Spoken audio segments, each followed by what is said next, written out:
This is a presentation of BSRN, Box Studios Radio Network. The Power Play Post Show is on the air, covering minor league hockey since 2003, and now covering the Binghamton Black Bears with news, reactions, and in-depth interviews only heard here. And now from the Box Studios in Kirkwood, New York, here is your host of the Power Play Post Show, Bob Howard.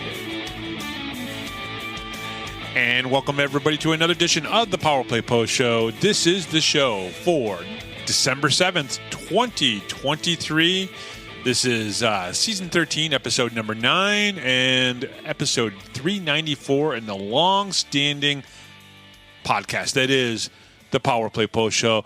Welcome, everybody, to the show. I am Bob Howard. I want to thank you for coming on and listening to us this week. I believe we have a great show, and I have a great guest that I am very excited to have on the show. I know that I cover the Binghamton Black Bears. That is the team that is 10 minutes away from me, right here at Box Studios in Kirkwood, New York. And but like I did with the Power Play Post Show, the 11 years that I did it during my AHL years, definitely want to cover more than just the Binghamton Black Bears whenever I can. And I thought this was a great opportunity to be able to have the gentleman on that is going to be on today. And so I'm excited for you guys to be able to hear that. But let's get through the usual first. The Power Play Post Show is on Spotify, Apple Podcasts, Google Podcasts, Amazon Music, and iHeartRadio. Just search Power Play Post Show on whichever platform you listen to your podcast and subscribe. Please join the Power Play Post Show Facebook group. Just go to Facebook and search for Power Play Post Show. It is a private group that you can come in and you're going to get all the information on the Power Play Post Show. And you can obviously, maybe share it to your friends and have them join as well. Check out binghamtonhockey.net for all your Binghamton hockey information and curiosity. And of course, on this episode of the Power Play Post Show, Director of Media Relations and Communications, play-by-play broadcaster of the Carolina Thunderbirds, he is Brendan Reilly. So we're excited to have Brendan on. Had a great conversation with him earlier today as we were recording this here on Wednesday. And really excited to have you guys hear that interview with Brendan, brand new broadcaster here in the Federal Prospects Hockey League. And he does a really good job. And he's a part of a good organization, right? And so I think, number one, when you look at the top 4 or 5 teams in the FPHL right now, and some of the teams you really can't count in that conversation because, of course, they're brand new. Baton Rouge and Mississippi, even though Mississippi's had teams for many, many years, and so has Baton Rouge. These are brand new FPHL teams, and we can't really judge them, right? But if we look at the teams that have been around for a few years, we know that Binghamton, Carolina, Columbus, Danbury, they're the top 4 teams, organizations. You may not always agree with how each organization handles themselves or whatever it might be, right? Whatever your gripe is with your rival, so to speak. Maybe Danbury doesn't like something that Binghamton does. Maybe there's something that Carolina does that Columbus doesn't like or whatever. Those rivalries also build interest into the league, which is obviously a good thing. You have to remember Rochester, Binghamton, Hershey, Binghamton, Wilkes-Barre, okay? There were fans in Binghamton that went to a bus that that brought in the Booster Club from the Wilkes-Barre Scranton Penguins. They tried to rock the bus and roll the bus while people were on side of it. So not everybody is innocent. Not everybody is free. So we can judge whatever we want. But these kind of rivalries are important to hockey, but we also have to keep things in check just a little bit as well. I think if you're a Binghamton fan and you're thinking about all the Danbury stuff that's been going around, I think you need to maybe be the bigger person and calm down just a little bit. I understand, people are upset about the suspension to Daniel Amesbury on both sides. There are two sides to everything, okay? Daniel Amesbury works for an organization that their history and what they are as an organization is based on 2 years in the United Hockey League with the Danbury Trashers. There was obviously a movie, a documentary done about that. One of my greatest friends in hockey, Phil Giubileo, who's been on the show, even in the new version of the show, who was gracious enough to come and talk to me. He's a Danbury Trasher. He was their radio play-by-play broadcaster. So I have a different perspective than maybe other people. Do I think Daniel Amesbury should be playing in the Federal Prospects Hockey League? No. And do I agree with some of the Danbury people or the advocates for Daniel Amesbury that he plays a different type of hockey? He does. But that's not the type of hockey that is being played in North America anymore. It's changed. And I think that's something that people have to realize who are supporters of Daniel Amesbury. It's why I don't believe he should be playing in the league. And they are right. 10, 15, 20, 25, maybe 30 years ago, that was the style of hockey.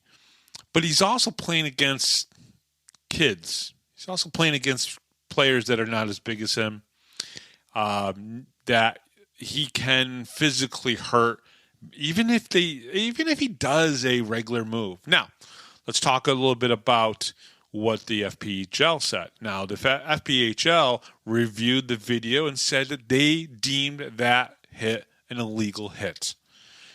I'm not going to argue with that. If that's what they came up with, that's what they came up with. Some people on one side say it's not a long enough suspension. He should be out of the game. Again, I agree. He shouldn't even be playing in the league, but that's just because I don't want to see someone get hurt like that. You can have big hits and not hurt somebody. He doesn't see it. That kind of thing keeps continuing to follow him. And I'm not going to get into name calling or any of that stuff. Do I understand why people feel to be so vile online? I don't. I really don't. It's kind of disheartening. I mean, we're a couple weeks away from Christmas, and I just don't enjoy that anymore. Maybe I did at one point. I don't really know. But I got to be honest with you. I'm trying to stay out of the comments. I read pretty much everything, and they're both sides just going after each other. It feels like the politics of the last 5 or 6 years, and I just don't want to be a part of it. So listen, he's suspended for 18 games. At least we know that for the next 18 games that Danbury plays, he's not going to be on the ice. They're selling T-shirts, free Amesbury, and that's how that organization's going to be. They are going to be the villains within the Federal Prospects Hockey League. And just like Sean Avery said, there always has to be a villain, because if not, you don't know who the good guys are. Okay? So that's just the way it is. Now, you can either waste your time or breath talking about him, which I've already spent at least 5 or 6 minutes now talking about him, or you can talk about hockey, and you can talk about all the other things that are going on and whatnot. So for me, that's all I'm going to say about it, right? Everybody knows my feelings on it. I don't think he should be playing in this league because every time he gets around somebody gets injured. There are guys who have stopped playing altogether because of the injuries that they've sustained from Amesbury. And, of course, there's actually guys who were injured pretty badly because of just the Danbury hat tricks. And, again, I don't want to cast anything on Billy McCreary, the head coach, or even some of the players on the team, Johnny Ruiz. I think they're very good players. And even with what happened this past weekend that Amesbury got suspended for, there was some concern from Danbury people. So, again, and Danny Vanderweel was a former Binghamton Black Bear. That's why I think the Black Bear fans continue to get very disruptive about it and angry about it and whatnot. They saw what happened to Gavin Yates, Danny Vanderweel now, who's a former player. And, the same passion that the Danbury Hat-Tricks fans have for that type of hockey is the same passion that a lot of teams' fans have for the way their team plays, carries themselves, and whatnot. And, the judgment is, really based on that. Listen, what it comes down to is this. Binghamton hockey fans have been around for 51 years. They went through the slapshot era, and they've seen the errors of their ways, so to speak, with glorifying that type of hockey. And let's be honest, and I continue to try to remind people of this. When you're a Binghamton fan, you're a part of the Binghamton hockey history that has already been a part of what Danbury and their fans are going through, right? Some of their fans are great fans. They just go and they cheer on their team and they move on. Some of their fans are like the drummer boy and the former ownership group people who, the Gelantes or whatever they're called, doing what they do, and Norm, the one owner, going after the head coach. That's what they do. Well, Binghamton was a part of the slapshot era. Go read some old articles about how the Binghamton Dusters, the Broom Dusters, used to play, and the Johnstown Jets and the Syracuse Blazers, and all of the commotions and the hatred between the fans and whatnot. It was pretty ugly at times. There were fights in the stands going through the Whalers years. So I've already talked enough about it, but just understand, have a little bit of compassion, because, yes, they are what they are, and maybe times are a little bit different than they were in the 70s, but it's a little bit crazy. Let's get to hockey. Let's talk about last week's game against the Elmira River Sharks. A win 6-4. Now, let's talk about, for a second, just what Binghamton has done. Binghamton has started off the season pretty well.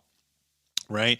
They have 11 wins on the season. They have only one regulation loss, and they have 3 losses in overtime. They're doing pretty well, and there's got to be pretty much no complaints. Sure, you can clean up certain things, maybe a few less penalties, maybe a puck or two that you would like to get back that went past the goaltender. But otherwise, I think the game plan is being followed pretty well. And again, just, clean up the penalties, and that's really it. But 11 wins, you really can't complain with that. Another good win against the Elmira River Sharks. This with the Black Bears' 4th win in a row. Okay, so they're going into this weekend series against the Carolina Thunderbirds with a 4-game winning streak. 5 different players scored for the Black Bears. Connor Smith with 2 goals. He was returning from injury. Tyson Kirkby, Thomas Ray, Dakota Bond, and Josh Fletcher got goals. And Josh Fletcher had the team's first shorthanded goal of the season. So that was kind of nice to see. And it was on an extra attacker, so the goalie was pulled. But it's still a stat in the stat sheet. At least they can say, hey, we got a shorthanded goal. Sam Levici earned his 6th win of the season, giving up 4 goals but saving 35 shots. He looked good. I could say that there's probably a couple goals that he would like to like back. 2 power play goals and a shorty in this game. Again, Connor Smith came up big with both of his goals were beauties. I mean, these were just great shots. When Connor Smith is on and he's doing Connor Smith stuff, he's one of the best in the league, without a doubt. Brendan Stanko proved that. He's good in this league. Now, Brendan Stanko has gone up to the SPHL Roanoke, and I haven't watched any of the games. He's played a couple games and has got no points up there. It's a tough game. It's a different type of game. People said it's a little bit more physical, more feisty.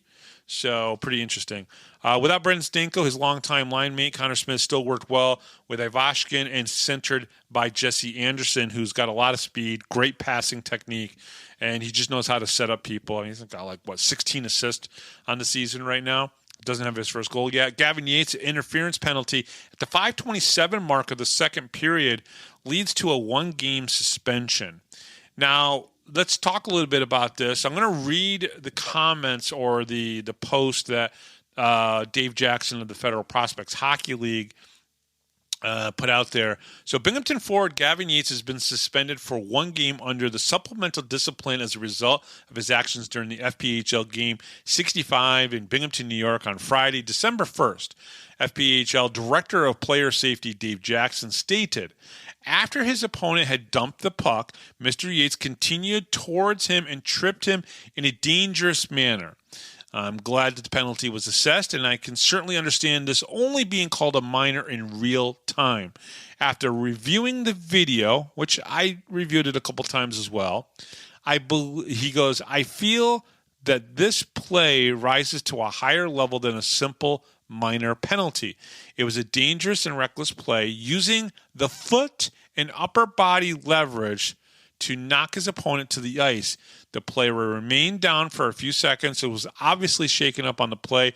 Fortunately, the injury was not more severe. Mr. Yates will be suspended 1 game for this. Now, I believe when reviewing the play and looking at it through Dave Jackson's eyes and hearing his explanation and seeing it, I kind of have to agree. Now, I want to say that I understand sometimes when players on the ice have penalties assessed against them, they don't always agree. I'd say probably 90% of the time, maybe 95% of the time, they don't agree. And they will say something. They'll have a look on their face. They'll shrug their shoulders like, you got to be kidding me, right? And this is hockey. It is a physical sport. I've heard this a lot lately, especially with the Amesbury stuff. It's a contact sport. And it is. But again, if the rule of the play is if he's dumped the puck in, and there's absolutely no point to really make this type of contact on a player that doesn't have the puck. He's already released the puck. The puck has moved on beyond him. There's really no sense of doing that. I would agree with this. This is an appropriate penalty and potential suspension that Gavin Yates was assessed. So I'm okay with this, because I get it. Again, if we want Amesbury to be out or be suspended longer or whatever, we have to trust the process. This is the first year that they have done this kind of communication, letting us know why guys are being suspended. I'm not going to crap on Dave Jackson or the FPHL in that sense, just like I'm not going to crap on the suspension that they gave to Daniel Amesbury. Again, I'm not saying they need to ban him. I just wish he wasn't in this league because of the way he goes. Again, I'm done. I got to stop talking about him. I don't want this to be about that. So that's the play. I watched it. I kind of agree with it. I have no problems with the 1-game suspension to Gavin Yates. Gavin Yates is not a dirty player. In some cases, when you go and you make a play like that, like some people suggest other people do as well, it's a part of that speed. I mean, you got 1.34 seconds and you got to make a decision, and you either do or you don't. So the penalty is fine. The suspension is fine.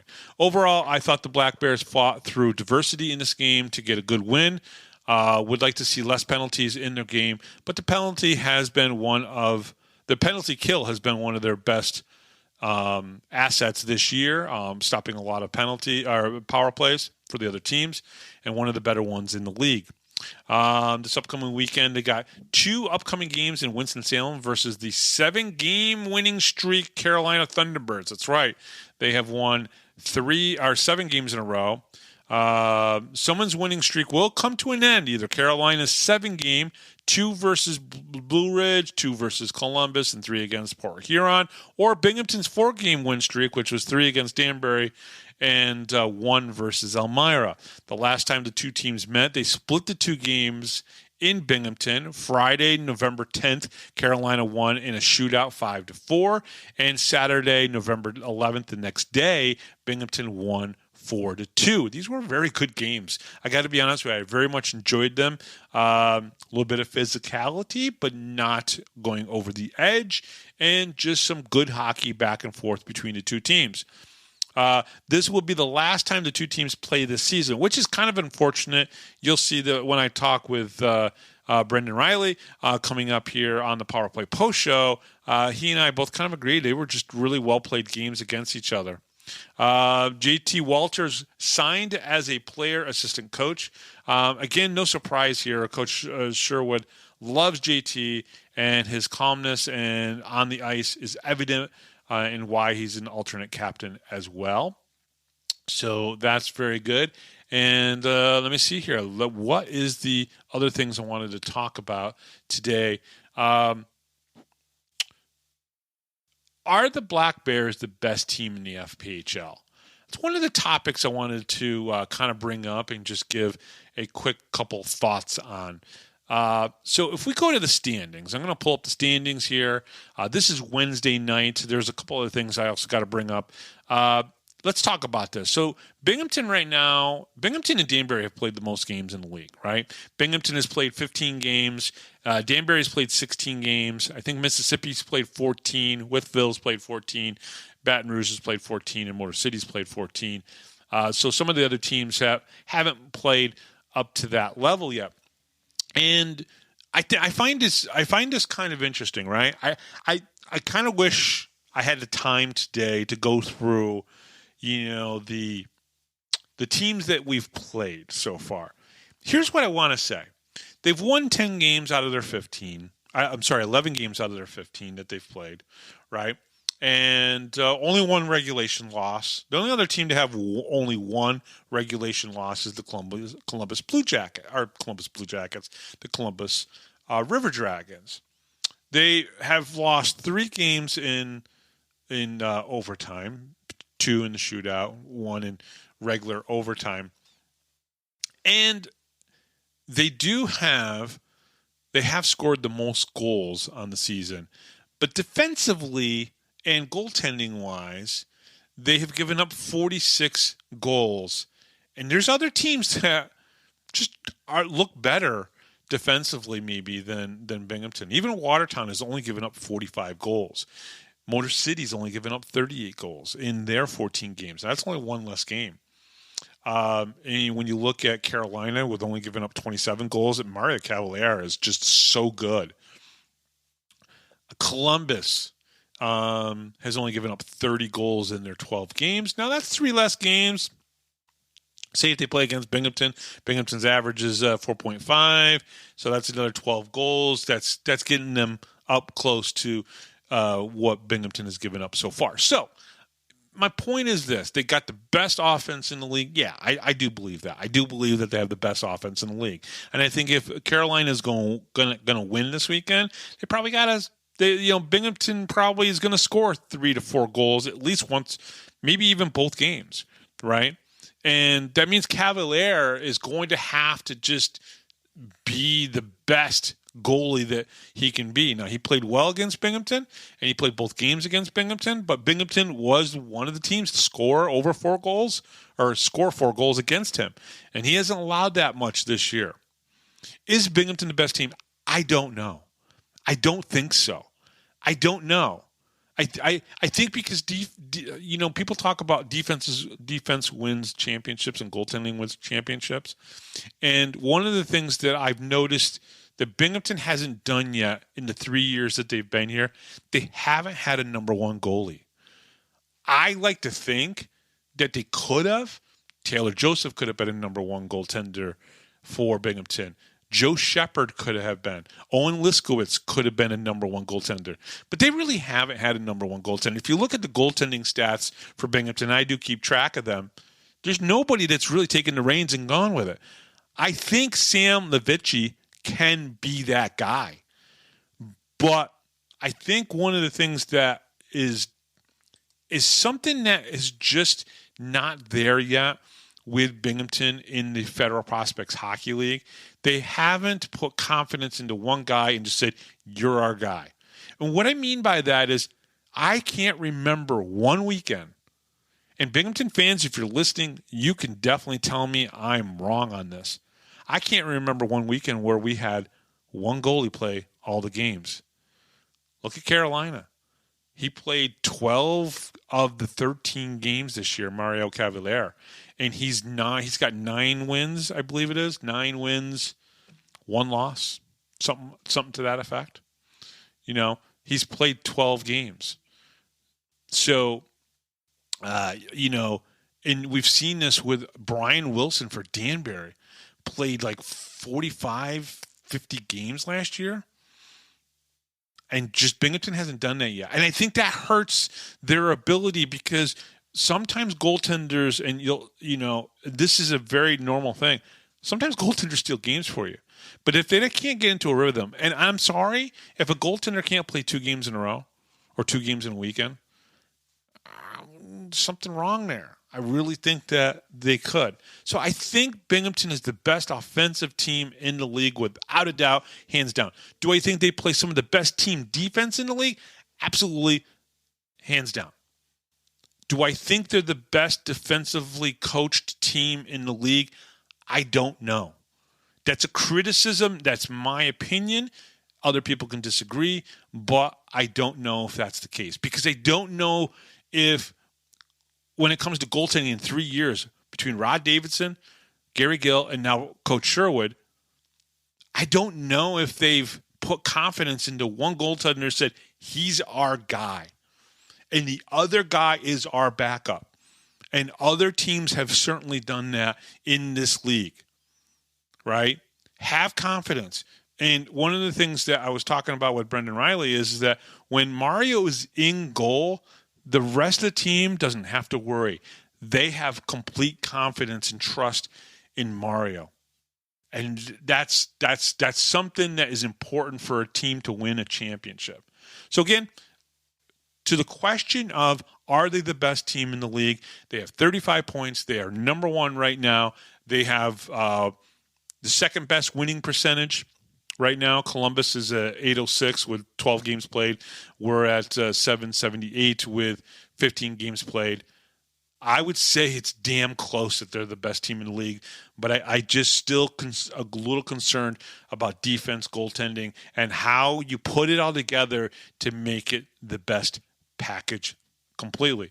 All right, so who needs to step up for the Binghamton Black Bears, right? That's one of the questions that I put on my preview for today's show. Who needs to step up, right? We already know that Ivashkin is having his normal type of season. He's got 1.3 points per game average. Connor Smith is doing really well, 17 points. He's the cowboy. We know that Jesse Anderson probably would like to get that first goal soon. He was on the show last week, and he could have stepped up, but he didn't get that. He didn't get those goals. But he's got 16 assists. He's been playing some defense this year. Tyson Kirkby's playing well. 8 goals, 7 assists, 15 points. And Austin Thompson, I think, clearly 6 goals, 6 assists, 12 points. And we all know what Brendan Stanko did when he was here. So who needs to step up for this team to really come together, right? And so I was looking up and down the stats. I think I'd like to see a few more goals out of Thomas Ray. I'm not including Donald Oliveri in this. Thomas Ray has a really good shot. Thomas Ray has really good instincts. Yeah, I realize he's probably the smallest guy in the Federal Prospects Hockey League. He's a small guy, low size. But I think in the 12 games that he's played, he should probably have a couple more goals than he's got. And I'm not picking on him. I'm just saying that, he's a rookie. He's got a few more things to probably put together. But I think he needs to, maybe step up just a little bit and chip in a little bit more. Now, of course, the Black Bears are doing really well. Now let's take a look at somebody on the defensive side. Who can step up on the defensive side? Not necessarily scoring, but just having maybe better play overall. I think Dean Stone and I think Dan Weber have been really good this year. Okay, they've been consistent. They have been on the team since day one. They haven't missed a game, and I think that's great. Dan Stone is a +9, and Dan Weber is a +8. Those guys have been pretty good. I think JT Walters, he's the assistant captain. He is our assistant coach. He's an assistant coach, and he's an alternate captain. And I think there's the potential for him when he's on the ice to maybe make another block shot, maybe deflect, maybe hit a little bit more. So I believe that he's the guy, because he's a veteran. He's been playing in this league for a while. I'm going to pull up his stats for you guys, because I really, truly think that JT Walters is probably the guy that can step up a little bit more. He's been in this league since 2018, 2019. He's got 155 games in. And I just think that play is good. It's really good. And I know Coach Sherwood trusts him, but maybe he could step it up just a little bit more. And I would like to see one more person, Justin Samaro. I think there's some skill there that we haven't seen yet. I just don't think we have. So those three guys, I think they've all played well. I'm not knocking anybody. Thomas Ray's played well. He's got, 4 goals, 4 assists.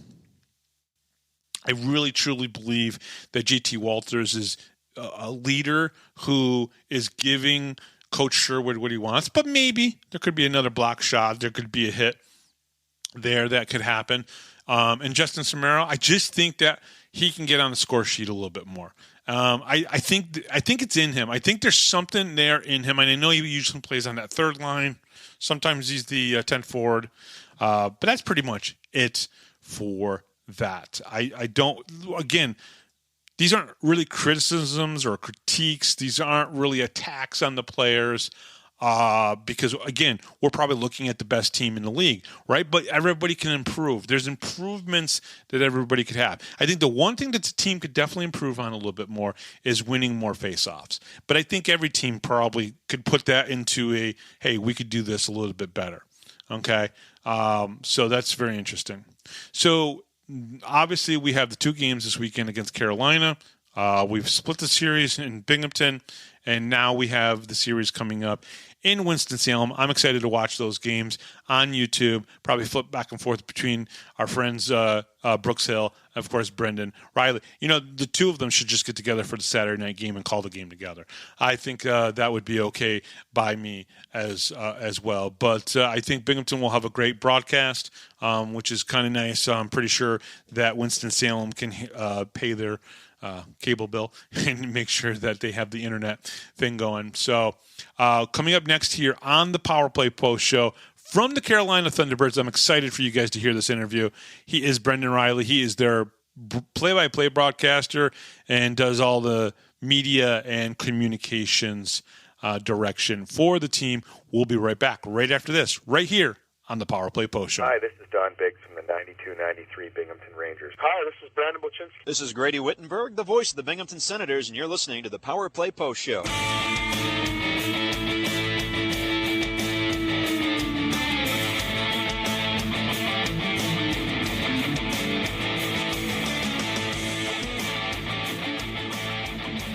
Here is another Power Play Post Show interview exclusive with Bob Howard. And welcome back, everybody, to the Power Play Post Show. I'm very excited to have this guest on with me. He comes to us from the Carolina Thunderbirds.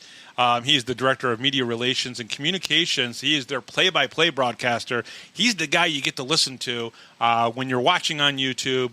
Or all the different ways that you can listen to the Carolina Thunderbirds. He is Brendan Reilly. Brendan, welcome to the show. Glad to have you on, and good to talk to you about Carolina Thunderbirds. Yeah, thanks, Bob. Really excited for this. It was great a few weekends ago. Great series between the two sides, and expecting more of the same, but really excited to be here. Yeah, so Brendan, you're what you told me off the air is that you kind of grew up a little bit in Connecticut, Central Connecticut, and then came down to the Carolinas. Were you, an athlete? What kind of sports did you like growing up? So I grew up. I was a big baseball player growing up. I played hockey for a year or two when I lived in Connecticut, but I always went the more baseball, basketball route as I started to get older. But I grew up in Connecticut, and I grew up right around the heart of the Boston Bruins run. The 2011 Stanley Cup final, and then being able to go back to even more finals after that. But I grew up right in that heat of really probably the best era of Bruins hockey in a little bit. So hockey has always been really my one true love. Honestly, it's been it easily became my favorite sport, and I was just happy enough and lucky enough to be able to now get a chance to start in my hockey broadcasting career here this year. But it's been a fun ride so far. Now, okay, so you're from Central Connecticut. You mentioned the Boston Bruins. I'm going to guess that as a young hockey fan, you were a Bruins fan, correct? Yep, absolutely. Yeah, big Bruins fan. Now, of course, you're talking about the mid 2000s, early 2000s, and whatnot. Was there a player that stood out for you that you enjoyed watching?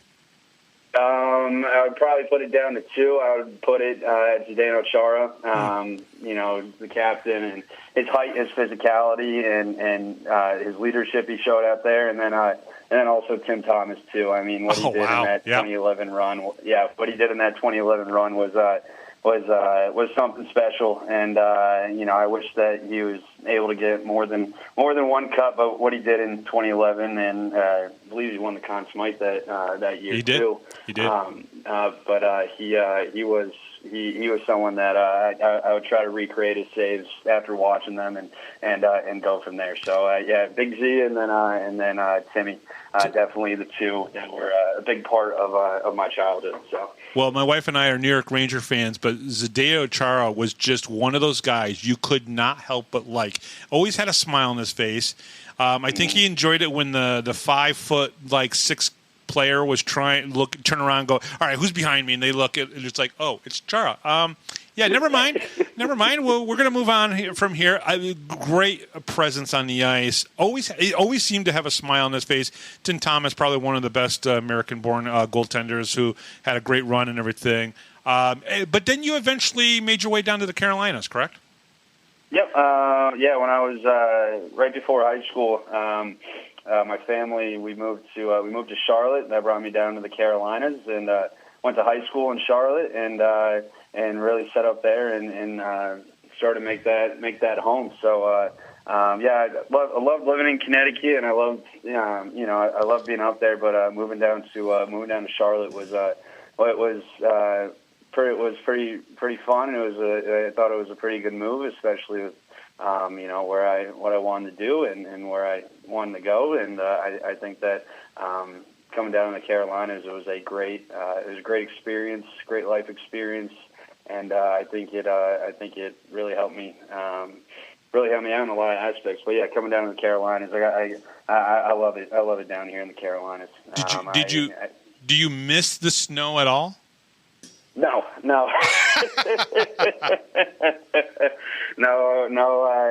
No, we get about our half inch of snow down here, and that's all I need. That's all I need for the calendar year. So. Yeah, no, that's pretty hilarious. Yeah, a lot of people that I know that have moved from the Northeast down Carolinas, Florida, or anything. A lot of times I'll say, "Hey, do you miss the snow?" And they're like, "No, not really. I really don't miss the snow." So obviously in Charlotte, I mean, there's the Charlotte Checkers of the American Hockey League. They were in the ECHL for a very long time before moving to the American Hockey League. Were you able to get to any of the Checkers games?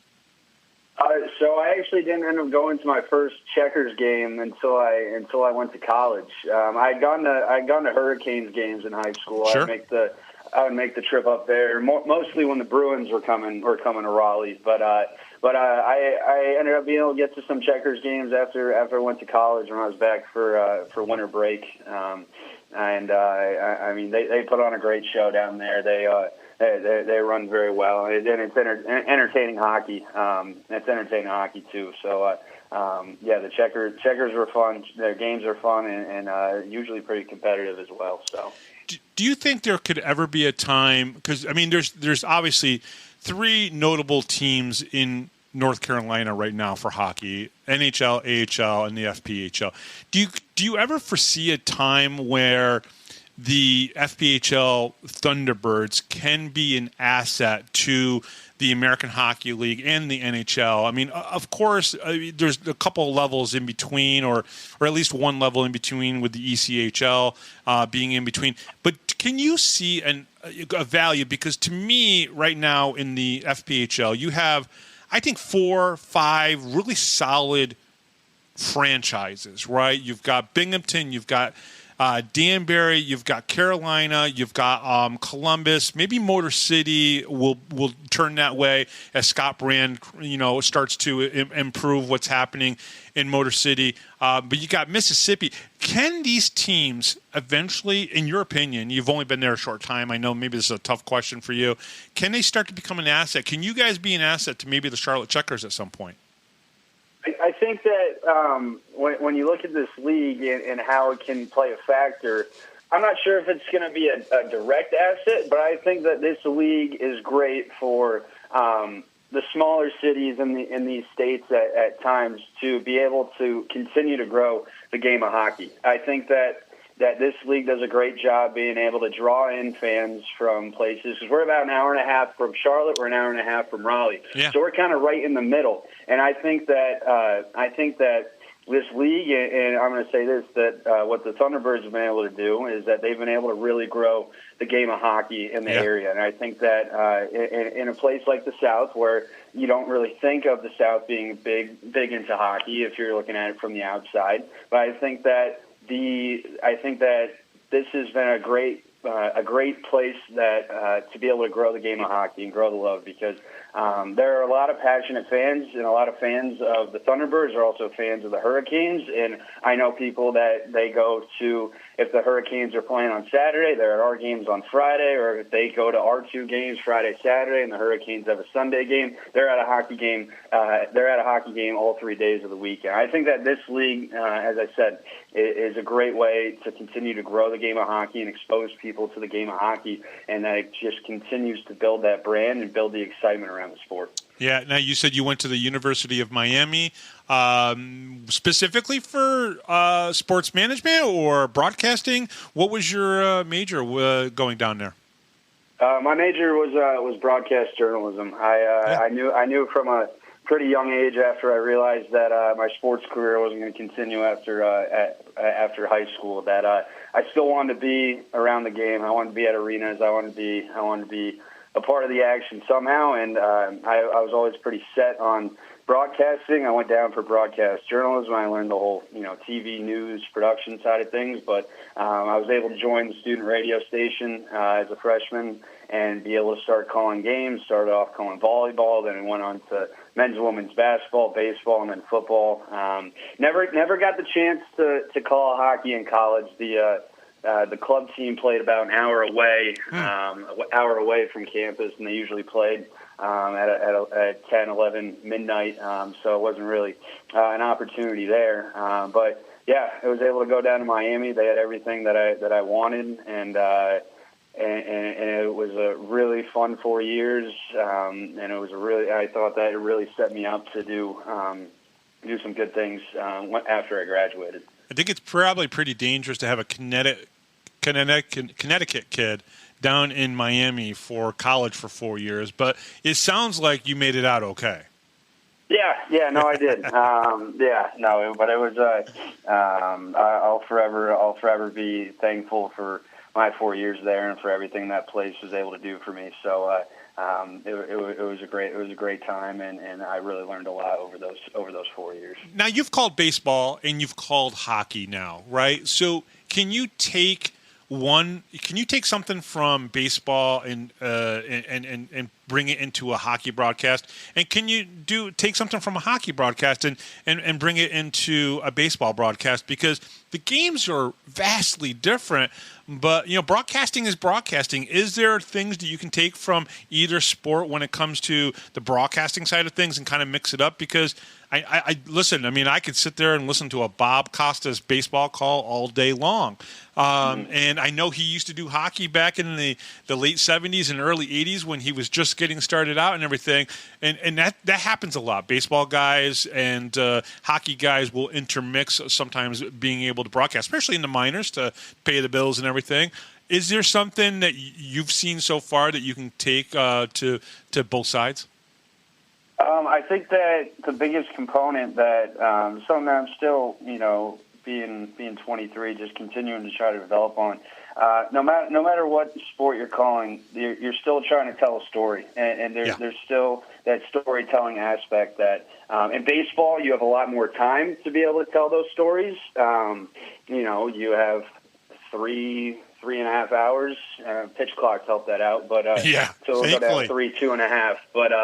But in baseball, you have a lot of time to tell those stories and a lot of time to tell that story. Where in hockey, the game's so fast paced, and the game is and the game is nonstop action for the most part. That you really try to have to pick your moments of when you want to try to tell that story, and that's something that I've been trying to focus on. It's something that I'm continuing to try to work on is how to be able to take that components of storytelling from baseball where I had all that time and now move that over to hockey when there's less time because of the action. But this storytelling component, that at the end of the day, that's what a play-by-play broadcaster does, is he's there to help tell a story to the viewer, to the listener, and that's something that still trying to continue to work on and continue to figure out here as the season goes on. Now, the team right now is on a 7-game winning streak, which is very interesting. Obviously, the last time they lost a game was against Binghamton, who comes into town this weekend. And those were two very good games between the Carolina Thunderbirds and the Binghamton Black Bears. But let me ask you this. Before we get into Binghamton and Carolina, let's talk about Carolina and Columbus. There's still a time difference, not a time difference, but there's a pretty big distance between the two teams. Have you seen why yet? And I know it's early in your career being even at Carolina. Do you know why these two teams, the fan bases, they're really into this rivalry between Carolina and Columbus? Yeah, before we went down there, I remember fans telling me to be ready because of the history, and I think that part of that is the fact that they ended up this year and then even years before they ended up having former Thunderbirds on there, so that always adds an element to things, but also. The two sides, they see each other when it comes late in the season. They see each other, I think, the most or the second most throughout the regular season. But there's just a history there between the two sides. It even goes back to last year's playoffs, and the games are always intense. The games are always they're always tight. Our series against them, we came from behind late in the third, won in a shootout, and then game two, it was another come from behind. We ended up winning in overtime. But I think that the two sides, there's the fan bases, they know each other. They know each other pretty well, even with the change. But I know that we had Thunderbirds fans there at the Civic Center on that Friday night, and there was fans at the Annex from Columbus that were there on Saturday night. So I think that the two sides being franchises historically that have been successful, and the two seeing each other,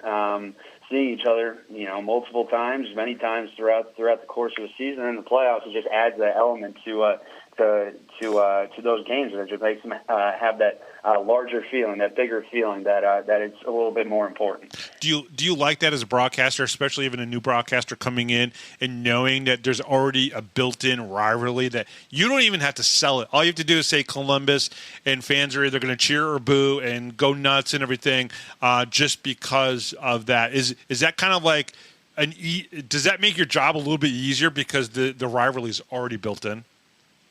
Yeah, it definitely does. I know that, and I know that when we play them, fans are tuning in, or fans are coming to the Annex, and it makes it more fun for me when it turns into a bigger game, and just like how the guys elevate their play on the ice when they're facing off against a good team. When it comes to that, for me up in the booth, it's definitely the same sentiment. I want to try to be able to put the best broadcast out there and try to be able to help tell the story, bring that excitement to a rivalry that deserves it. The last 3 games last weekend, you guys played 3 in a row, 3 games in 3 nights. It's definitely something that when the AHL got rid of it, I was happy for, and now we're back. Now I'm in the FPHL covering hockey, and I'm like, darn, 3s and 3s are back and everything. But it's a weekend league. I totally get that and everything. But against Port Huron, two of those games, close games and everything. Maybe the first game, a 4-1 victory for Carolina, maybe not so close and everything. But talk about what you guys saw against Port Huron. Yeah, they're a good team. They're gonna cause some problems. I know they're in the middle of our division right now, but they're a good team. They come at you, and I think that coming off of a big weekend with the sweep over Columbus on Friday night, the guys had to get back, build back up to it, and try to avoid that letdown. But on Friday night they came out fast. Port Huron, they started to find their footing. They started to get more sustained zone time as that game went on. They started to put pressure on, and we never trailed. Thunderbirds never trailed Friday night, but it was tight going down to the wire, and you got an insurance goal with about 2.5 minutes left, made it 3-1, then got the empty netter. And then on Saturday and Sunday, Saturday was a fun one. Port Huron, they ended up tying it with 30 seconds left, and then in overtime, Jacob Schnapp was able to win it. And then Sunday, it was a true come from behind victory that Port Huron, they came out and they were putting the pressure on there early. They were able to get some goals. They took a pair of 2-goal advantages, but Thunderbirds ended up scoring 4 unanswered to be able to win it, with 3 of those coming in the third. And I thought that even at the tail end of a 3-3, that the legs looked good. It looked like that. It looked like that once the tide started to turn, that's really when, right around the end of the second period, that's when Carolina was able to turn it up, and it ended up resulting in coming away with 8 points on the weekend.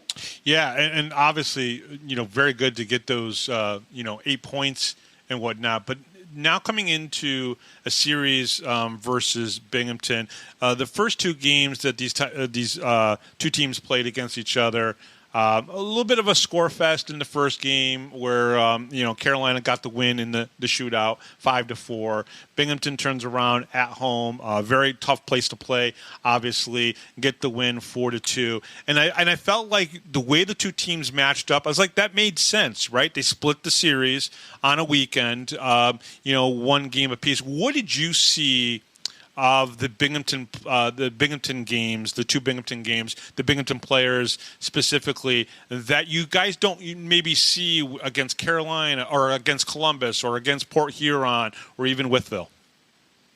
I thought that the combination of physicality and speed, and then of course skill from Binghamton was something that going into that weekend that the guys hadn't seen throughout the first 4 games of the year before that series, and I think that it was a good test. It was a good test for both sides, really. I mean, as you said, game 1 was a high scoring shootout. Game 2, I didn't think that Carolina played all that well, but they were able to hang around. And I thought that Binghamton did a great job responding after the loss the night before, and I thought that they came out and they really put the pressure on. I think that that's what this Binghamton team, at least for me, looking at it from a distance, has been able to do, and why the Black Bears gone off to the best start here in the league. But I think that it was that combination of size, physicality, and then the all-around skill was something that it made for it to be a great weekend of hockey up there in Binghamton, and it should shape up to be another big one here this weekend, another good one. Yeah, if someone asked me to predict, I'd be like, it's probably going to be a split again, right? One team is going to get the advantage in one game, and it'll probably turn around. I think you got 2 head coaches that kind of understand their players really well. I think you have a couple leaders, Tyson Kirkby and Gus Ford, who are just good leaders, for their players on the ice and everything. So, if someone came to me and said, you got to predict, I'd be like, it's another split. That's how I would call it, because I can't see one team dominating another, especially, Binghamton I don't think is going to go in and just dominate the Carolina Thunderbirds on their home ice and whatnot. It just wouldn't make sense. Carolina is one of the top teams in the league. Would you agree that it's one of those things where you come into this and you go, if we win both games, great. You kind of feel lucky doing that, but a split feels right. Yeah, I mean, I think it's a tough matchup to really put a prediction down to go one way or another. I think that it's two of the most skilled teams in the league from on both sides, and I think that just sets up for it to be a great weekend of hockey and something that's going to be really entertaining for not only Carolina and Binghamton fans, but I think for the rest of the league as well. I think that when you get these matchups, and even early on in the season, first half of the season, I think that when I've talked with Coach Harrison and said he talked about it that first weekend in Binghamton, talked about it that series against Columbus. So you almost get that a playoff type feel because you know that team on the other side is one that is probably going to be there in the long run, and one that you could be seeing down the road come playoff time. So I think this weekend, you can't really put a prediction on it if a team's going to be able to take it. But I think that it's going to be an exciting weekend, an exciting brand of hockey, and one that I'm very, very excited to be able to see and be a part of as well. Who's the guy? I mean, everybody knows Gus Ford and what he has accomplished with Carolina, and he's in his third season. I believe the captain of the team, if I remember correctly. But when you look at the rest of the roster, who's the guy that you're like, that guy is going? I mean, is there somebody new on the team that you're going to be like, oh yeah, this guy right here by the end of the season is going to be one of our better players? From the new guys, I'm really impressed with the two Keeley twins, Nate and Clay. Both their first year, they spent a little time in the SP last year, but they've come in and their physicality and their toughness has really shown. One's a defenseman, one's a forward, and Clay, the defenseman, he's come in and he's been able to make himself a top line defenseman, and he comes in, he's super physical. Anytime there's a puck in the corner, you find himself down there, and he puts some pretty big hits. But I think the two Keeley twins have been great, but so some other guys that are returners that have really been able to a big part of this team. You look at Peter Banachik; he's tied with Gus Ford for most points on the team now. Gus has 12 goals, 9 assists, but on the other side, Peter, he's only got 3 goals, but he's got 18 assists. He does a great job being able to facilitate and be able to find guys and create those chances. And then I think Dawson Baker as well, and that whole first line of Ford, Baker, as well as Dominic Dumas. They've done a great job being able to combine that size from Dumas. You got the skill from Ford, and then you just have a finesse from Dawson Baker, and it really showed. And he's coming off a hat trick on Sunday, and I think that Ford, Banachik, and Baker, they've really been the three big spots and big factors as to why here so far this year that this attack for Carolina has been able to be so potent at times. And of course, Carolina has probably one of the premier goaltenders in the league right now. Somebody who I personally think can play at a higher level. Can you talk a little bit about Mario? Yeah, Mario has been terrific here this year. He's a great guy off the ice too, which makes it even better. But he's been terrific. He's been able to win us a couple games, and then even in games where he hasn't been asked to do much, he's still there. He's such a steady hand in between the pipes that. The team just has so much confidence out on the ice when he's there, because they know that they can play a little bit more freely because they know that he's back there, and at times maybe bail him out, but at times he's always there. His positioning has been great this year, and he's been terrific to start off this season, and he is a big factor as to why Carolina's been able to get off to 11-2 start. And I think probably one of the smartest things that Carolina has done is they brought in Frankie McClendon, because he is a guy that when you need to give Mario that rest, that break, especially in the 3 games and 3 nights, you don't want your top guy playing 3 games and 3 nights when it comes to a goaltender. You can bring in Frankie, and he's got the ability as well to put up good numbers in a backup role. Yeah, he's been able to provide some depth to depth to the goaltending equation. Mario, he played the first 12 games of the year, and Frankie got his first start on Sunday, and gave up a few goals, but he was able to bounce back, and he was able to put up a scoreless third period when they needed it most, and the offense was able to do, or the attack was able to do the rest.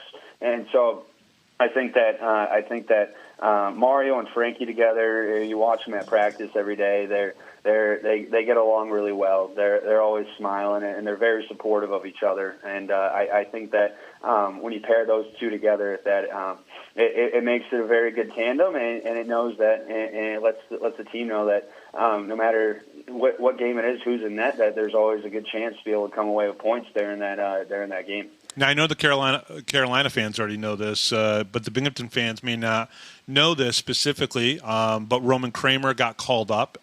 He's a player that was able to, show off your skill, and you get a call up. And that's a good part about this league, is that guys can come in who didn't think that they were going to be able to continue their playing career, coming out of juniors or coming out of, D2 or D3 hockey or club hockey. And Roman Kramer is one of those guys who came in, shows off some skill, and he's already gotten a call up and everything. And that's a great part of this league, that, guys have this opportunity to do this. Yeah, he was Kramer for the time that we had him. He was slotted right into that first line with Ford and Baker, and he was fun to watch. The pure skill that he has with the puck on his stick was something that was a treat. And he's a physical guy, fast guy, and he was able to get that call up to Knoxville. And the funny part about that is the head coach of Knoxville is actually Steve Harrison's son, Andrew Harrison. So he's still with one of the Harrisons. But for him to get called up in the first game he got called up on, he scores a hat trick up for Knoxville in the SP. And as you said, this is a great way for guys to be able to show down here that they can thrive and excel, and then they get the opportunity to go up and they're able to show it up there as well. I think it puts a good look on the league, and for a guy like Kramer, I know that it's very exciting. We didn't want to see him go necessarily, but a great opportunity for him, and a great opportunity for him. But so it was good to see him thrive up there, do we miss him? Yeah, because he was a good guy, great player, but that's part of this league, and it's one of the good parts of this league. Yeah, Brendan Stanko as well for Binghamton is now up with Roanoke, and again, same type of situation. He came in here at the end of last year, played a few games, but this year really started off hot and strong, and has been called up to the Roanoke Rail Dogs. So that's obviously a great thing for both of these players to see that. Brendan, you guys do YouTube. Do you guys have radio as well? Yes, we do. Yeah, we simulcast on a local radio station here in town. Excellent. So 2 ways to listen to you and everything. Brendan, thank you very much for coming on the show. Really appreciate it. It'll be fun. Couple games this weekend. It's the last 2 of the season. That's the sad part, right? Because I know Brooksy would like to get down to Carolina a little bit more than he does, because he is from from central North Carolina and everything. So, but I know he's excited about coming down. He has to be. I mean, when we talked about Carolina and the trip down to Carolina, it's like you could see the smile on his face through the radio screen or through the radio speaker and everything. So good games this weekend, obviously. And thank you very much for coming on. I appreciate talking to you. Hopefully we'll get either a Carolina player on in the future, or maybe get you back to talk about the Thunderbirds again. Yeah, absolutely. No, I appreciate this, Bob. This was great. Really excited. And likewise, sentiment saying I really liked it up there in Binghamton. Really liked the rink and how everything was ran up there. So a little sad not be able to get back up there to the Visions veterans, looking forward to this weekend. Looking forward to another good two games between two of the best teams in the league. It should be a lot of fun. And maybe the two teams will meet each other in the finals. Who knows? It's a little early to talk about it, but it's a possibility. It's definitely a possibility. Brendan, thank you very much. And we'll be right back right after this, right here on the Power Play Post Show.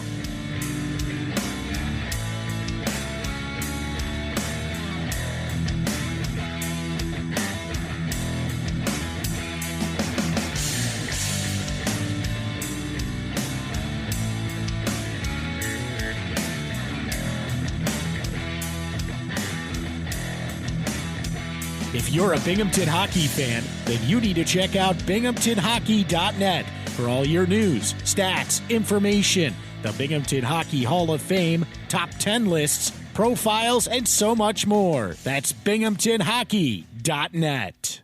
You're listening to the Power Play Post Show. And welcome back, everybody, to the Power Play Post Show. Thank you for listening. I appreciate it. If you're a new listener, maybe from Carolina, from the Winston-Salem era, or from anywhere around the Federal Prospects Hockey League, thank you for listening. Thank you for joining the Facebook group.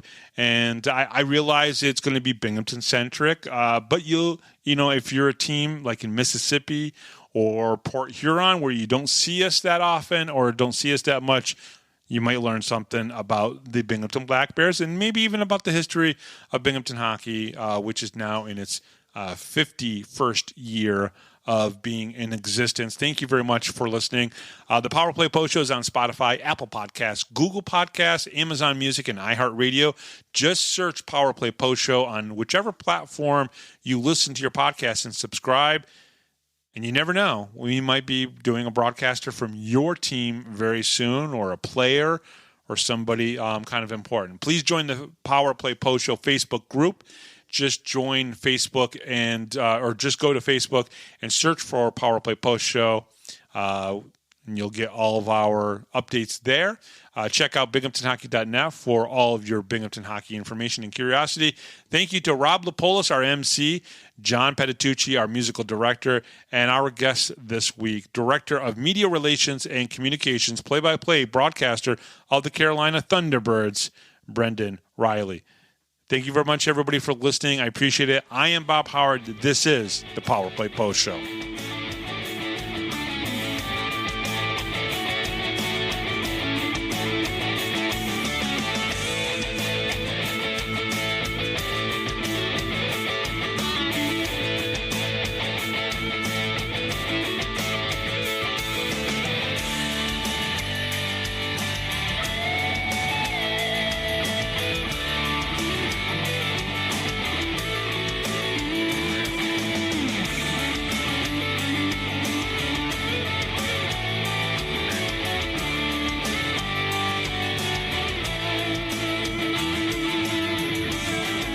Thanks for listening to this edition of the Power Play Post Show.